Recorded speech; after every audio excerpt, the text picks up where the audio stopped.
Wait, stop. Did you see that? It's hidden in plain sight, and it's also probably the reason why you found Arcane to be such a gripping series. I'd personally finish episodes of Arcane without ever feeling time go by. The show quietly sucks you into the world of Runeterra and its numerous intertwined plot points without ever spoon-feeding its viewers information. Arcane has this hypnotic effect that lures you into its depths and leaves you wanting more and more after every episode. I never actually noticed it until I spent some time looking at the scenes in isolation to make this video, but there's something super subtle going on here that sells the animation and wins over your attention span as a viewer. The team at Riot Games must have spent a very long time just getting this one aspect right, and thank God they did, because the results are powerful. Now, let's get back to the scene with Ekko, but we'll throw in Jinx this time for context. See if you can spot the hook, or at least why it's so hard to look at your phone while watching the series. Oh, look who it is!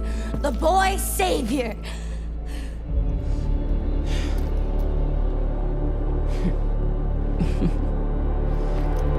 Besides for the fact that everything is always moving, the characters and the background, there's a key word that you're looking for.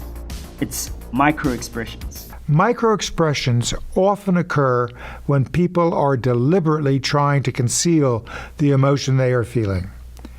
They can also occur when someone is totally unaware of how he or she is feeling. Ekko's emotional range in this scene is incredible to watch. We see him move from an angered refutal of Jinx's boy savior taunt to a contemplative breath out. For a second, even we as the audience have to confront the same reality that Ekko is currently confronting, the fact that he has to kill or at least even injure his childhood friend. This all for the greater good of everyone else. Now, this moment in another animated series would be the part where they attempt to relieve the tension with dialogue. But that's what makes Arcane so brilliant. Instead of that, we get this.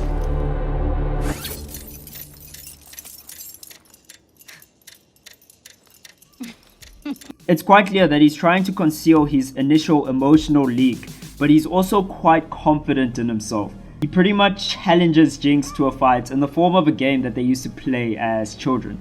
All of this without saying a single word. In fact, explaining it becomes so cumbersome because it really just does speak for itself. The entire show is filled with these subtle eye, body and lip movements that draw you in. I challenge you to rewatch parts of the series with this in mind. You'll find yourself in shock about how naturally these animated characters move without looking uncanny. The bridge scene isn't my favorite because of the light or dark background theme for Ekko and Jinx.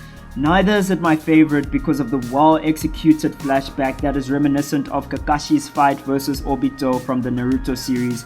Here's why it's my favorite scene in Arcane.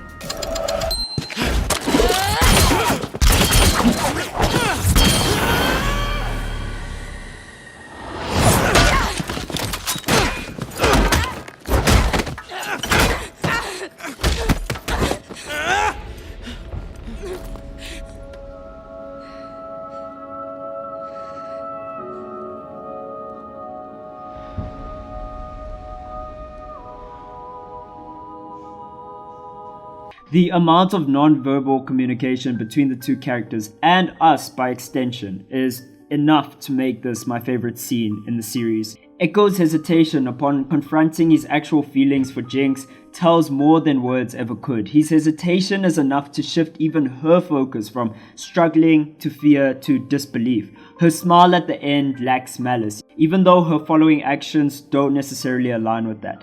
This scene is a masterclass in the philosophy of show, not tell, and it's the perfect example of how Arcane can win you over in a matter of seconds. Loy meets Ward here. If you enjoyed the video, please be sure to give it a like and leave a comment whether you like this direction of kind of like video essays. I don't want to make my whole channel about them, but I do want to drop one or two consistently, maybe once every 2 weeks or so. Alright, so let me know what you think. I'm out.